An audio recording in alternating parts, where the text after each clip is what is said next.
Gentlemen, it seems that space has a odor that has a bird metal scent and fear Voyager, the ancient Earth relic, I suppose.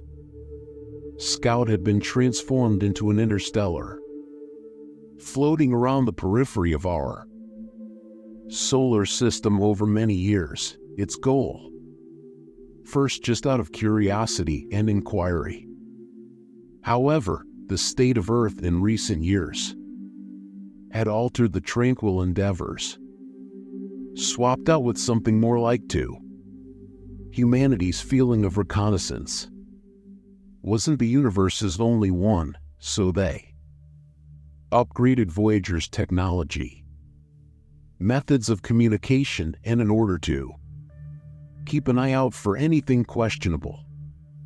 Something seemed dangerous. In 2 years, the extraterrestrial warships posed a menace long ago.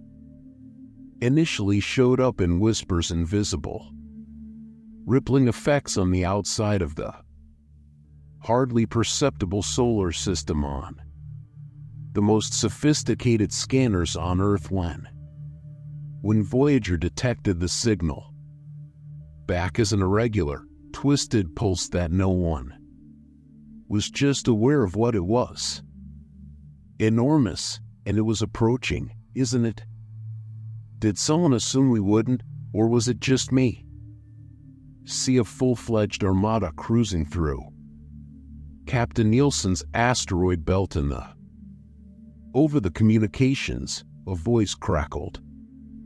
Sarcasm broke the tenseness as everyone took in the fleet's size. Next to him on their screens, expert, tapping away at his console face, Jonas, illuminated by shifting sun-settling light. Strategic maps if they believed we were. They're going to be educated, dumb. This is Voyager domain, Jonas mumbled. May seem outdated, yet it's jam-packed with enough firepower to provoke thought in everyone. Voyager had in fact had 2 overhauls. What was previously the only effort by humanity documenting the universe was now a secret. It was calm outside the highly armed outpost. Sufficiently enough from Earth that most people were unaware that Voyager had been. Reborn's objective was to simply intercept anything extraterrestrial before entering the aliens striking distance from Earth. The fleet was unlike from anything they'd. It wasn't as smooth or fluid as anticipated. Seemed more like a huge, expansive assortment of sharp metal pieces. Every component assembled from ships of various sizes and forms as if it had been picked up from all across the ragged fleet is their known galaxy. The stars and the crew were blacked out. Voyager made it seem less like an army, and Jonas leaned more like a swarm. Moving forward. Squinting makes it like a cemetery in space. Lieutenant marks the weapon comes to life. The specialist turned his panel switch, preparing the orbital guns in a manner similar to those ships in the procession of rust seem hardly kept together. They don't have high expectations of a battle, are they just the transmission via a low guttural, reverberating sound via Voyager communications. Undoubtedly, it was foreign, yet something about the message wasn't correct. Play that once more, Captain Nealon commanded. Raising an eyebrow, Jonas obeyed, and the control room was filled with a distorted voice. Again, it was glitchy and broken. There was greater static in whatever was saying, more than its language's words, but below it has a very hostile tone. Though they were present to converse, they were there to make a claim, and Jonas ran it by interpreting the language. The screen flashed with a program end. Earth, roughly translated. Your time in our conquest is done, Captain. Nealon gave a dry, almost derisive laugh. Seemed courageous for someone who hasn't even seen us yet. Well, lads, let's greet. The team brought them to our neck of the woods. Began buzzing to action systems. Life as weapon flickering displays. Readouts of energy and trajectory data. Voyager shield defense tiers were redirected to maximize direct conflict with what its creators. I doubt you could have imagined the little staff moved with a well-honed sense of efficiency there. Assurance included into every computed. Mark moved his chair so that it faced. Should we aim for full effect, Captain Nelson? Or wait, we're not sure whether they've had reinforcements concealed among the rubble. Don't hesitate to give them a taste. Said, we don't have to be careless, but Voyager, we do need to convey a message.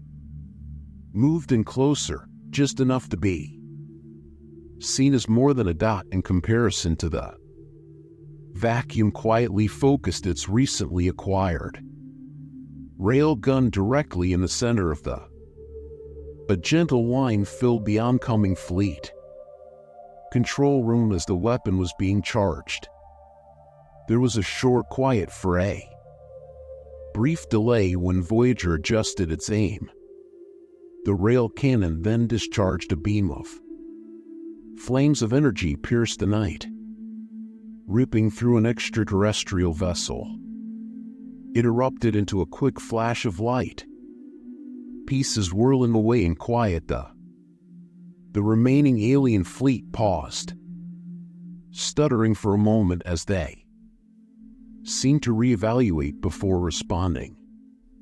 Their spacecraft sent forth ripples of energy, hostile light beams rushing in the direction of the spacecraft. Voyager shook a little as the first wave was absorbed by shields, but the crew maintained composure while modifying their defenses while keeping an eye on the alien. Patterns of assault marks smirking hands hovering over his console. Let's see what they have when they encounter an genuine conflict. The conflict took on a violent ballet of rhythm between Voyager amid the energy blasts of the extraterrestrial fleet. The area between them was crisscrossed, cutting through the void. Occasionally, one of the extraterrestrial vessels would explode in a shrapnel cloud, converted to floating trash. Voyager shields blazed listlessly with every strike, but the crew's assurance never wavered. They used more than just firepower. The team would have known this if they had experience. The battlefield was aware of every rock piece, with dust floating beyond the solar.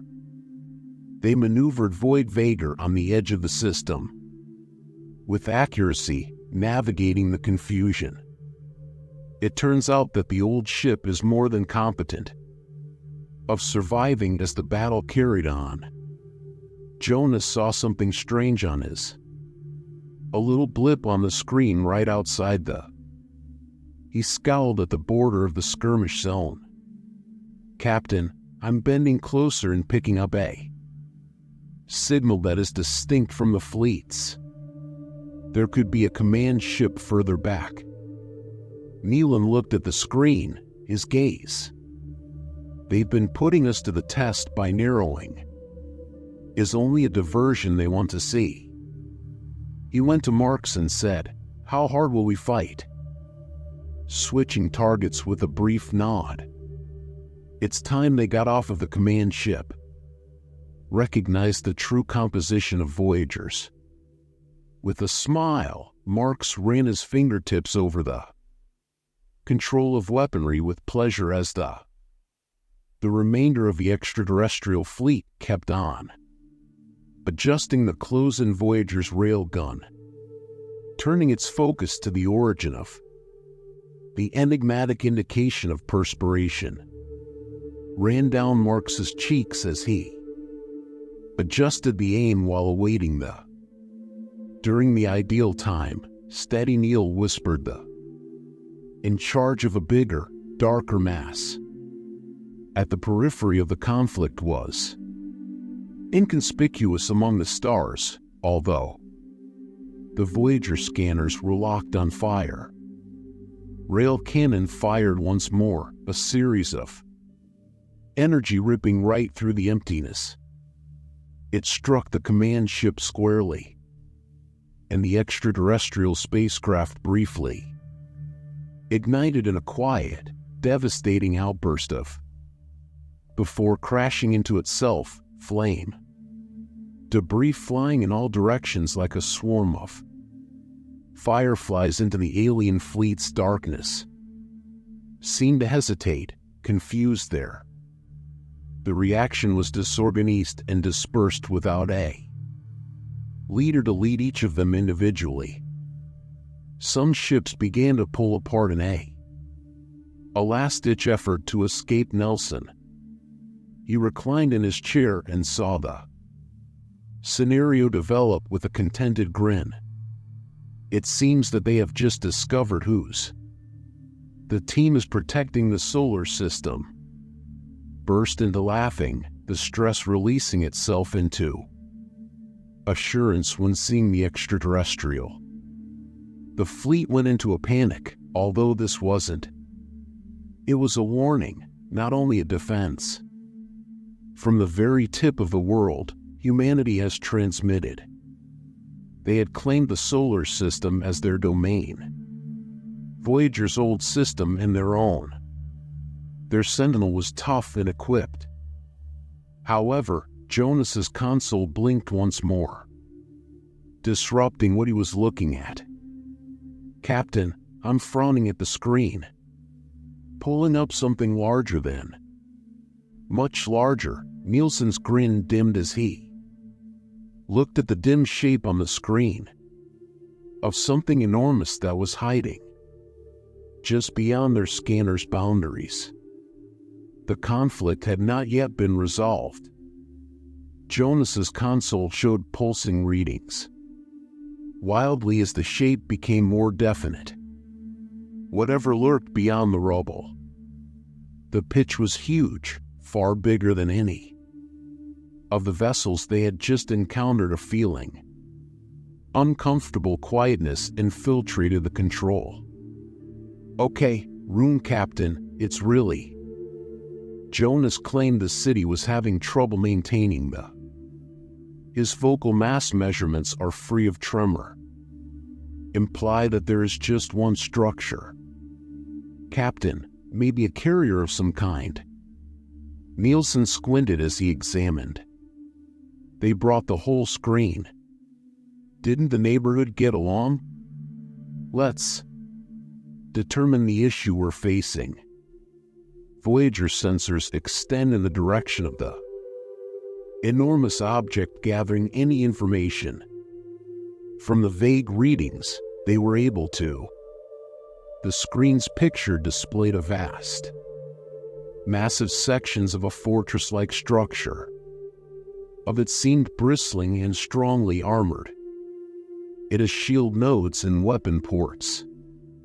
Was designed as a combat machine for one.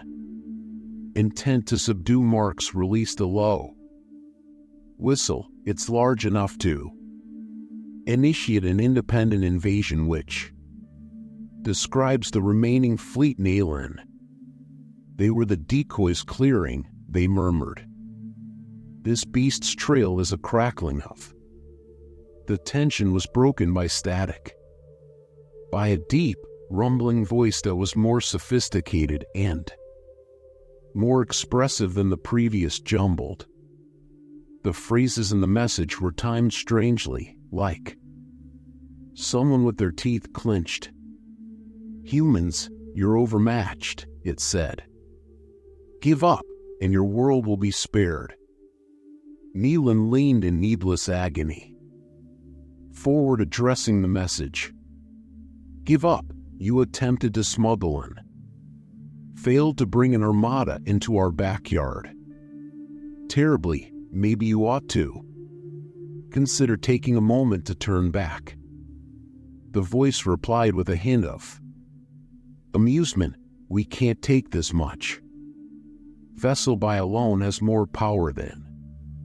Do you really think you could manage anything? Think there is a danger that your defenses will." The room shivered collectively. However, Nielsen's face stayed. "Despite this, we'll take our chances. Loss of gearbox, leaving a hefty." Jonas looked at the quiet that followed. "Nelson, Captain, that item is plenty powerful. Nealon, firepower to blast us out of space." Smiled with a hint of rebellion in his eyes. "Let's make things difficult for them, Mark Sci. Desire an ongoing monitor on any weak. Energy cores for target shield arrays. Anything that Jonas can take advantage of. Let's offer them a genuine look at our ECM online." The team sprang into action to battle. Renewed energy buzzed through the Voyager systems. Energy as it was ready to interact with the gleaming behemoth shields. Arrays of strength and ECM flared to life, and weapon systems prepared and aimed against the first salvo of the impending fortress. The enormous ship unexpectedly arrived. Its weapons released a surge of energy, launching a dazzling torrent of beams and missiles rushing in the direction of the elderly Earth scout. Voyager trembled. The force alarms caused the shields to ripple, flashed across as red alarms blared.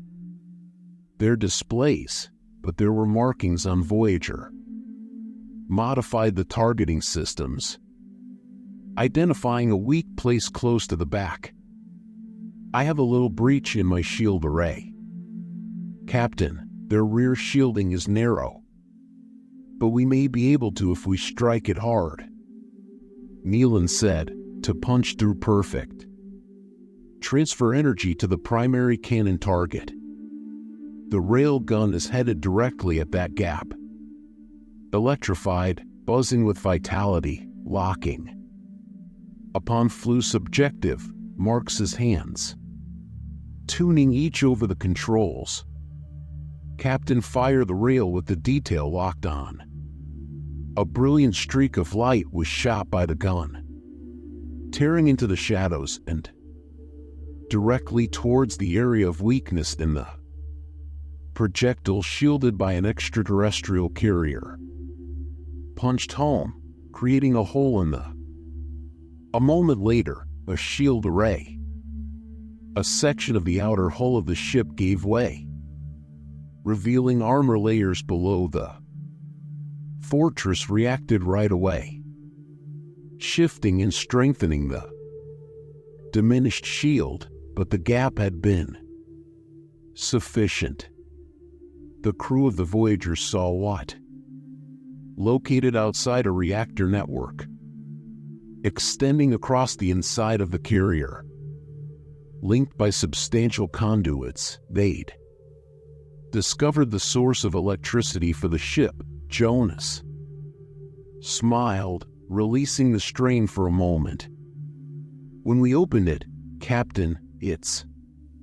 However, the triumph didn't last long. The fortress struck back with fresh fury, launching a volley of rockets, and the alien fire ignited the pulse weapons. Risky flaring of Voyager shields as, to absorb the impact bracing, they strained.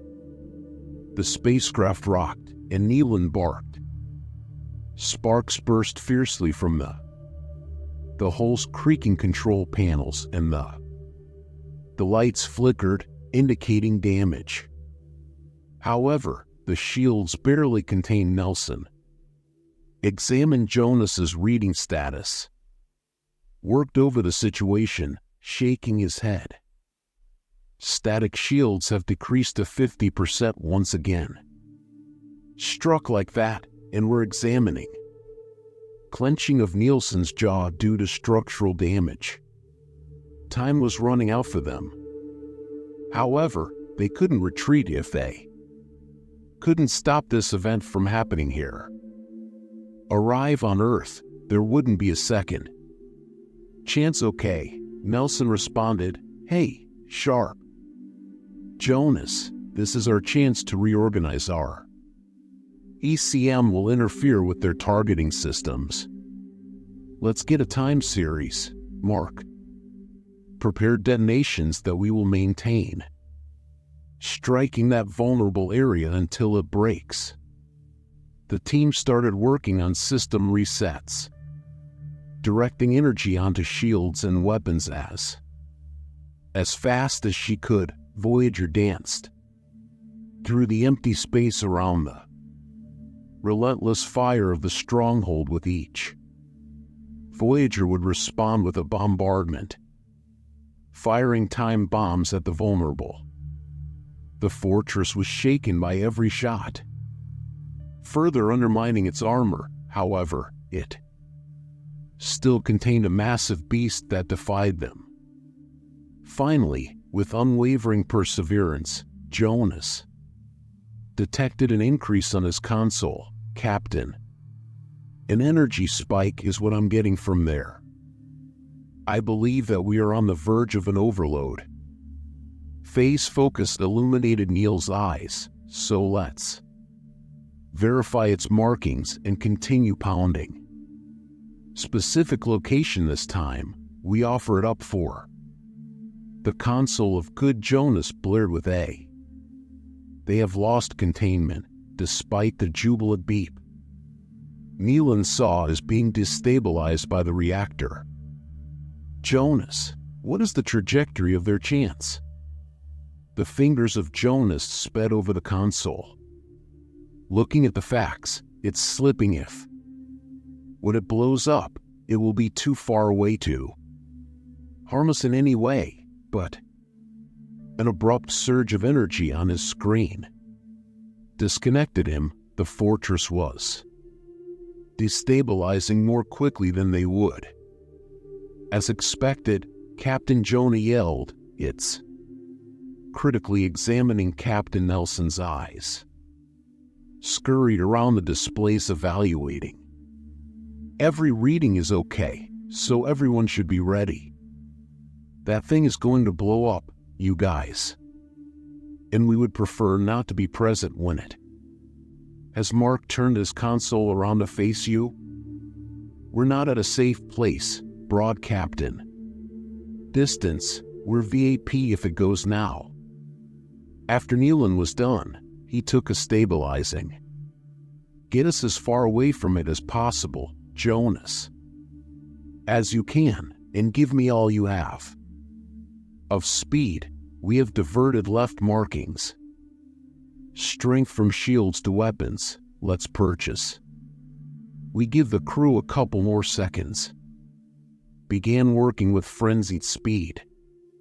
Rates as Voyager struggled to separation from the dying. The hull of the alien ship's fortress illuminated from within, a fiery, dazzling light seeping through its armor's fissures. Drifting chunks of it started to peel away off as the pressure within increased. Terrible situation that Nealon referred to as his. Jonas's voice was steady yet strained. His fingertips skimmed over his console as he monitored the energy accumulation of the carrier. "I'm calculating detonation while still ascending. Within 20 seconds or less." Voyager had hardly begun to move at all. Within the explosion radius of the stronghold, there they would not be able to avoid the shock wave. Captain Nielsen's thoughts were racing in time. As he calculated their chances, he was aware of what had to be completed, but there was no assurance that would function even if there were no other. Marx answered firmly, "There are options left. Redirect all of the power that is left. We're heading to the front shields." Marx's eyebrows went up as he rode this wave. "You're suggesting, Captain, that we employ the... If we timing it, the explosion will act as a push. The shock wave will propel us forward, correct? Far enough ahead to avoid the majority of the... Although it's dangerous, explosion force is the greatest." It's possible that Marx nodded his head. Captain Jonas' countdown is grim.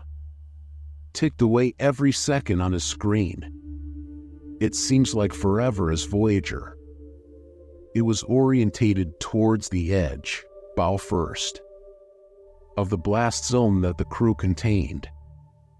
Their breath and the burden of those last seconds putting pressure on them, 5, 4, 3.